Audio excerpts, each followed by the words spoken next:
Bonjour à tous. Alors on va faire une vidéo avec un format inhabituel et peut-être qu'on le refera à l'avenir. Je voulais aujourd'hui vous raconter des anecdotes.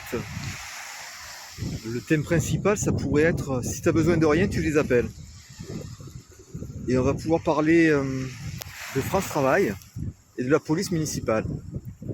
Alors je tiens à préciser que c'est pas une critique générale envers toutes les personnes qui travaillent à France Travail, toutes les personnes qui travaillent dans des polices municipales ou même à la gendarmerie ou à la police nationale. C'est juste des cas isolés, mais vraiment c'est des cas où si tu as besoin de rien, tu les appelles.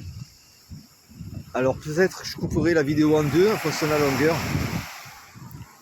On commence par France Travail et je vais vous raconter une anecdote d'abord, qui est très vieille. D'ailleurs à cette époque-là, c'était même pas France Travail, c'était pas non plus Pôle emploi, je crois vraiment que c'était la NPE. Donc c'est vous dire que c'était pas récent. Donc il y a très longtemps, j'avais une période de chômage, j'étais juriste, je travaillais pour une holding qui contrôlait plusieurs sociétés, plusieurs types de sociétés, on en avait beaucoup.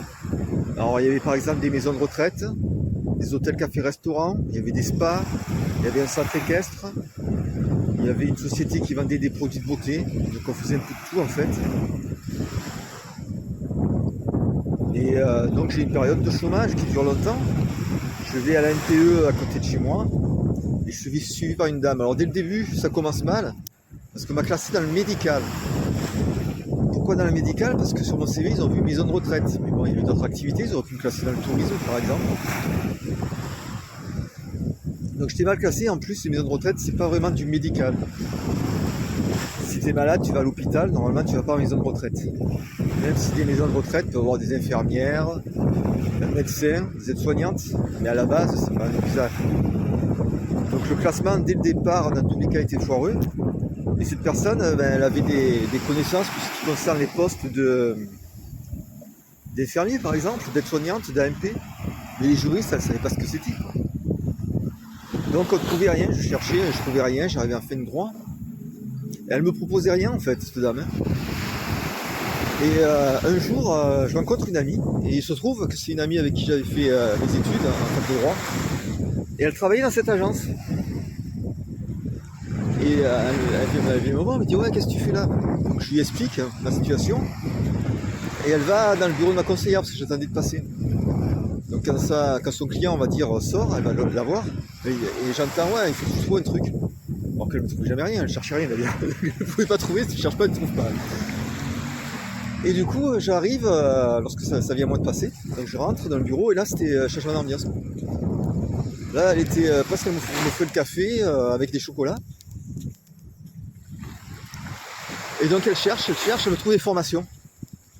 Donc c'est un peu la tête du client quoi. Si tu connais la bonne personne, on va t'aider. Si tu connais pas la bonne personne, on t'aide pas. En tout cas dans ce cas-là, comme je voulais dire, c'est comme je l'ai dit tout à l'heure, c'est pas une généralité. Je connais pas les autres personnes de France Travail, je sais pas ce qu'ils font. Donc elle me trouve des choses. Alors c'était plutôt positif. Ça montre quand même une certaine inégalité dans le traitement des personnes. Alors pour la petite histoire, ça a foiré la formation parce qu'en fait on est arrivé, c'est très vieux. Je pense que c'était la fin de l'année parce que le motif c'était qu'il n'y avait plus de sous. Il n'y avait plus de sous, il n'y avait plus de crédit pour les formations. Donc du coup on n'a pas fait la formation pour ce motif-là. Mais on voit quand même une inégalité de traitement avec les gens. Si tu connais la bonne personne, ben, tu as la formation. Et si tu connais pas la bonne personne, tu te débrouilles. Donc voici une première anecdote sur France Travail et je vais vous en raconter, c'est sur la NPE à l'époque. Je vais vous en raconter une seconde. Alors là c'est plus près. On va parler Pôle emploi, France Travail, voir si c'est à cheval sur les deux. Pareil, une période de chômage. Et là je travaillais dans les télécoms avant.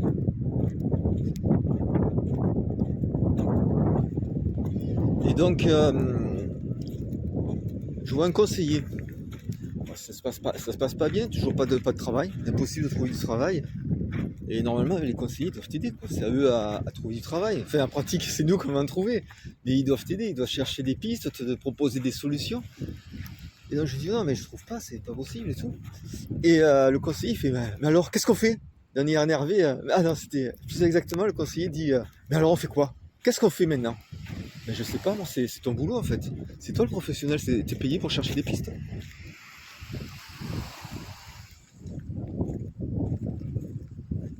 Donc dans ce cas-là, c'est aussi, si tu as besoin d'eux, ne les appelle pas, quoi, parce qu'en fait, ils n'ont aucune solution. Alors ce qu'on va faire, on va arrêter là la première vidéo, je vais en faire une autre pour la police municipale. On va faire un lien entre la police municipale et un sketch des inconnus. Donc vous pourrez aller voir la seconde vidéo ultérieurement. Et n'hésitez pas à me dire dans les commentaires si vous appréciez ce contenu qui est différent des autres contenus où j'utilise beaucoup l'intelligence artificielle. En tout cas, merci d'avoir visionné la vidéo.